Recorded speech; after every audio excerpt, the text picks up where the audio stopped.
नमस्कार, मेरा नाम सचिन यादव है। आप चित्त चर्चा शो देख रहे हैं। आप हमारा ये जो एपिसोड देख रहे हैं, ये हमारा 100वां एपिसोड है। और ईश्वरीय चमत्कार कहें या कृपा कहें कि आज मैं जिनकी छाया में हूँ वो स्वयं परम ऋषि श्री सिद्धदेव गुरुजी महाराज तिरुपति बालाजी। उनके 22 माह के बाद में उन्होंने जो समाधि से अपना ध्यान हटाया है, समाज के लिए वो पिछले 22 महीनों से लगातार समाधि में रत थे। आज मैं गुरुदेव के परम शिष्य संजय शर्मा जी के साथ हूँ। संजय शर्मा जी इस अवसर पर जयपुर से तिरुपति बालाजी महाराज श्री के दर्शन के लिए जा रहे हैं। मैं महाराज श्री के बारे में, उनके चमत्कारों के बारे में, उनकी ईश्वरीय कृपाओं के बारे में संजय शर्मा जी से बात करूंगा और मैं चाहूंगा कि आप सभी भक्ति से जरूर जुड़े, भक्ति के बारे में जाने। संजय जी, आपका बहुत बहुत स्वागत है चित्त चर्चा शो पर। हाँ जी, धन्यवाद सचिन जी।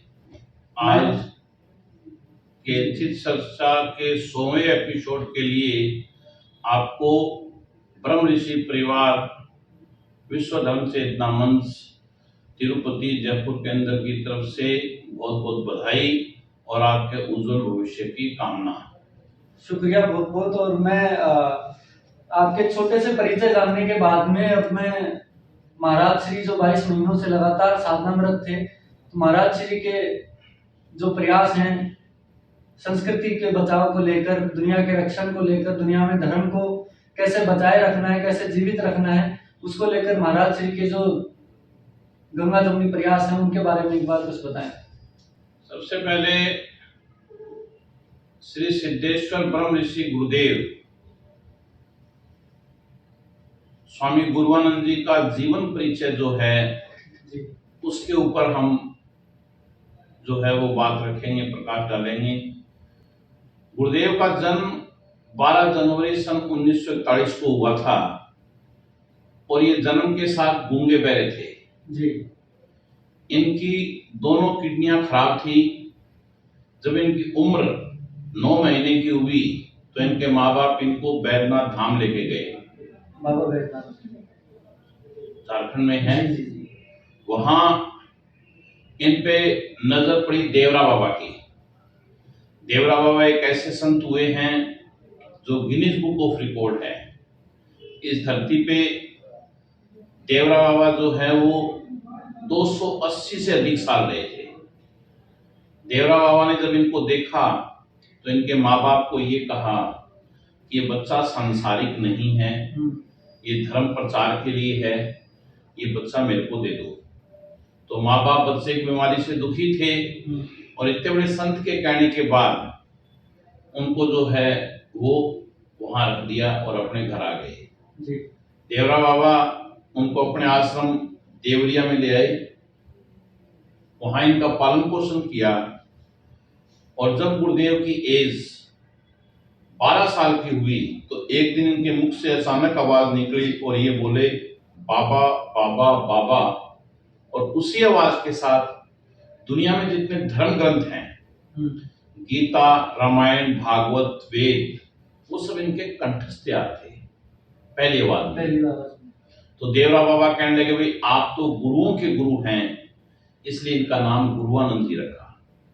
फिर आपने हनुमान चालीसा में अपने पढ़ते हैं अष्ट सिद्धि नौ निधि के दाता। गुरुदेव ने वो अष्ट सिद्धि और नौ निधि 16 साल की एज में सिद्धित कर ली थी। 1962 में 1962 में आपने IIT खड़गपुर से बीटेक किया और गोल्ड मेडलिस्ट रहे। 27 भाषाओं का आपको ज्ञान है, 7 कुंडली जागृत है। गुरुदेव की 7 कुंडली जागृत होने का मतलब ये है कि गुरुदेव अपनी आध्यात्मिक शक्ति के द्वारा वर्ल्ड के किसी भी कोने में शरीर 42 सेकंड में जा सकते हैं। आत्मा के विषय में इस संपूर्ण जगत में आज सिंगल डिजिट का मतलब 9 से अधिक संत नहीं है, उसमें से एक महापुरुष हमारे गुरुदेव हैं जो ये जानते हैं कि ये आत्मा पिछले साल जन्म में कहाँ थी और अगले साल जन्म में कहाँ होगी। गुरुदेव का मूल उद्देश्य भारत की सनातन धर्म की जो है उसको हमारे जन जन के अंदर समावित करना गुरुदेव का मूल एक ही लक्ष्य है कि मैं आपके अंदर जो भगवान बैठा है उससे आपको मिलाऊं। बिल्कुल। क्योंकि इस वर्तमान परिप्रेक्ष्य के अंदर आदमी जो है वो वैज्ञानिक खूब हो गया, खूब तरक्की कर ली भौतिक क्षेत्र के अंदर, लेकिन आध्यात्मिक क्षेत्र के अंदर हम जो है उतने ही गरीब होते चले गए। तो गुरुदेव की एक लाइन है कि इस संसार के अंदर यदि हमें ऊंचाइयों को पाना है तो हम अपने बच्चों को, अपने परिवार को एक ही संस्कार में रखें कि आध्यात्मिकता के साथ आधुनिकता टिकाऊ होती है और आध्यात्मिकता के बिना आधुनिकता बिकाऊ होती है। गुरुदेव की साधना जो है वो इतनी कठिन साधना है कि गुरुदेव पाताल लोक में, सूर्य ब्रह्मलोक में और सूर्य लोक के अंदर वहां इनकी साधना होती है। और साधना के अंदर गुरुदेव की वो पावर है कि इन्होंने सातों कुंडली जागृत होने के बाद कि इनको अंजल पांचों तत्व अलग करने की सिद्धियां जो हैं वो गुरुदेव के पास हैं।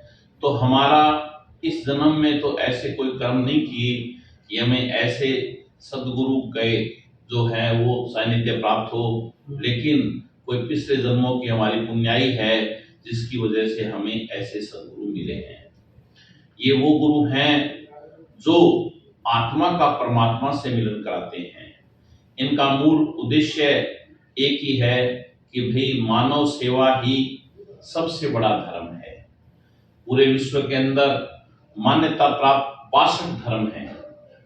सब धर्मों का एक ही सार है कि कर भला हो भला।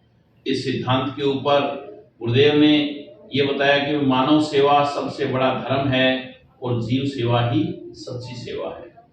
तो इस चीज को जो है वो आप जितना अधिक अपने जीवन में करते जाएंगे उतनी ही गुरुदेव की जो है वो पावर आपके पास उतनी ही आपको आगे बढ़ाती जाएगी।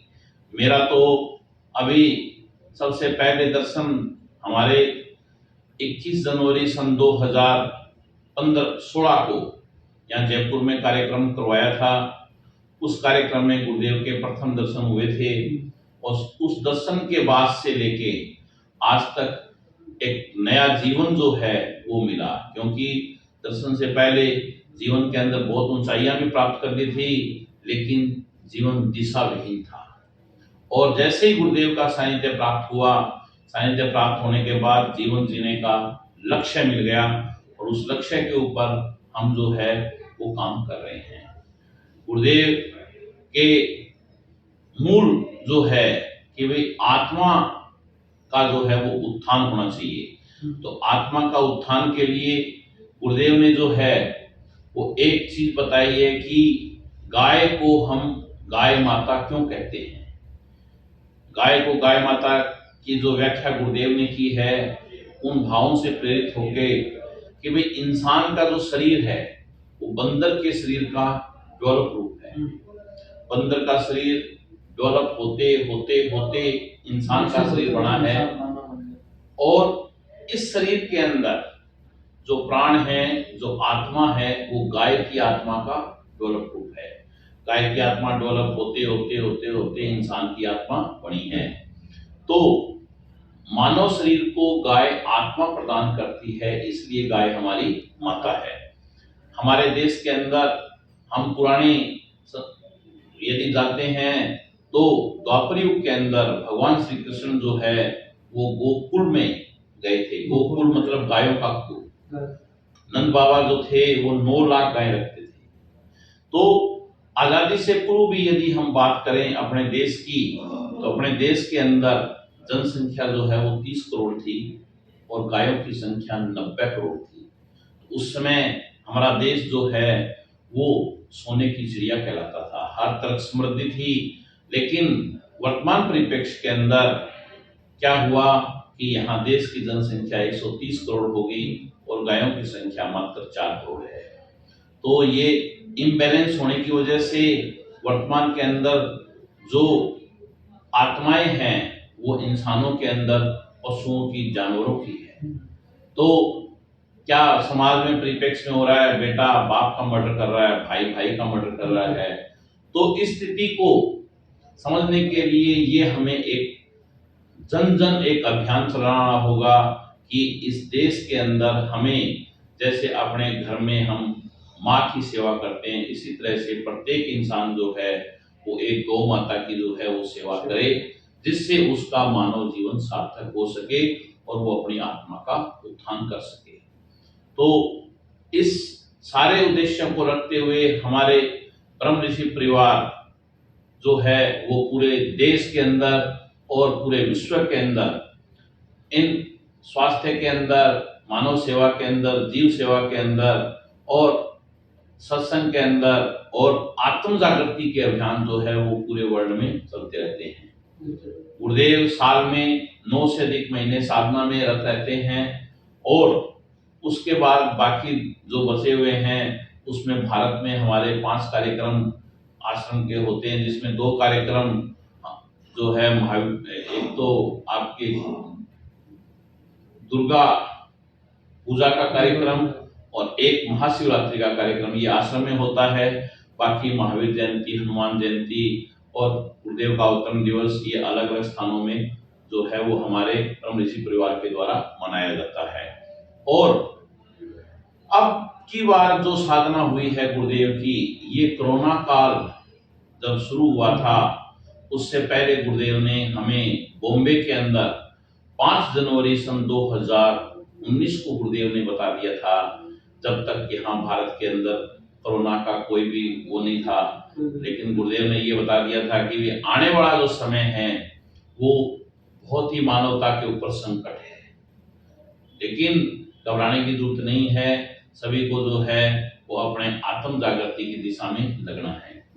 तो ये जैसे ही कोरोना काल आया तो गुरुदेव जो हैं वो 17 अप्रैल सन 2020 से जो है वो लगातार जो है वो साधनारत हैं और अब 22 महीने की महासाधना के बाद में 1 मार्च शिवरात्रि के उपलक्ष्य में गुरुदेव के हमें दर्शन होंगे। ये हमारा विश्वास है, ये हमारी श्रद्धा है कि उस दिन गुरुदेव की जितनी शक्तियां जो हैं उन्होंने साधना के अंदर ली हैं वो सारी मानवता के कल्याण के लिए हैं, क्योंकि अपने आदि पुरातन के अंदर जो ऋषि होते थे, जो पुरातन ऋषि की जो शक्तियां थी, अत्रि ऋषि, त्रिकालदर्शी, तो इस तरह की साधनाएं गुरुदेव करते हैं और मानवता के ऊपर आज गुरुदेव की वो पावर है कि जिसने भी गुरुदेव के दर्शन किए हैं वो तो ठीक है, जिसने गुरुदेव के दर्शन भी नहीं किए वो एक फोटो के अंदर जो है वो गुरुदेव को मान के और पूर्ण श्रद्धा के साथ जो है वो यदि कोई पुकार करते हैं तो जैसे ईश्वर पुकार सुनता है, इस तरह से गुरुदेव उसकी पुकार सुन के और वो कार्यक्रम करते हैं। बिल्कुल संजय जी, आपने जैसे बताया और हमने सुना भी, पर हमने देखा है कि संत की जो संगत होती है वो सरल नहीं है। हर व्यक्ति चाहता है कि वो संत की संगत में जाए। हमने महाराज श्री के बारे में जाना, उनके जीवन की तपस्या के बारे में जाना। वो लगातार साल में 9 महीने तपस्या करते हैं। अगर कोई आम आदमी किसी समस्या में है, वो गुरुदेव की शरण में जाना चाहता है, तो गुरुदेव के जो शिष्य हैं, जो अनुयायी हैं, वो गुरुदेव की जो सिद्धांत है उनको पहुंचाने के लिए जो काम कर रहे हैं, जैसे आपने बताया विश्व धर्म चेतना मंच लगातार अपना काम कर रहा है। तो जैसे सुदूर जो क्षेत्र है, मान लो जयपुर एक बड़ा शहर है, पर जो छोटे शहर हैं, ग्रामीण इलाके हैं, वहाँ अगर कोई ग्रामीण व्यक्ति है जो गुरुदेव की संगत में आना चाहता है, सत्संग करना चाहता है, वो किस प्रकार से जुड़ सकता है आपकी संस्था से?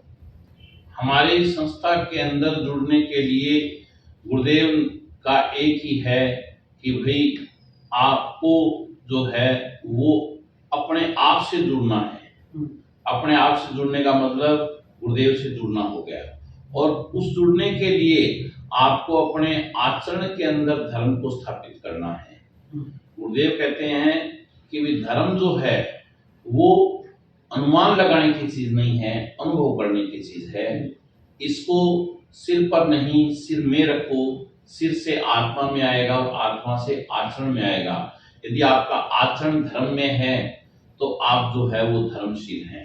और हमारे गुरुदेव ने तो एक बहुत बड़ी बात जो है वो धर्म के विषय में बताई है कि धर्म जो है वो एक लाइन में उन्होंने पूरा जीवन दिया है कि धर्म सत्य से शुरू होता है, दया पर ठहरता है, प्रेम पे युवा होता है, त्याग पे प्रौढ़ होता है और मोक्ष पे खत्म होता है। तो सबसे पहले जो है वो धर्म में होने के लिए आदमी अपने परिवार की जिम्मेवारी अदा करे, ईमानदारी के साथ अपने परिवार की जिम्मेवारी अदा करे, उसके बाद समाज की करे और उसके बाद जो है वो ऊपर उठते हुए जो है वो राष्ट्र के प्रति समर्पित हो। तो ये सारे कार्यक्रम जो हैं वो जुड़ने के लिए एक अभियान है। इसमें गुरुदेव का ये कहना है कि भाई हमारे पूर्वज जो हैं वो धर्म को आंख बंद करके विश्वास करते थे और हम जो है वो खुली आंख से विश्वास करते हैं, लेकिन आने वाली पीढ़ी इतनी तर्कशील हो गई है कि वो धर्म के विषय में जानती नहीं है।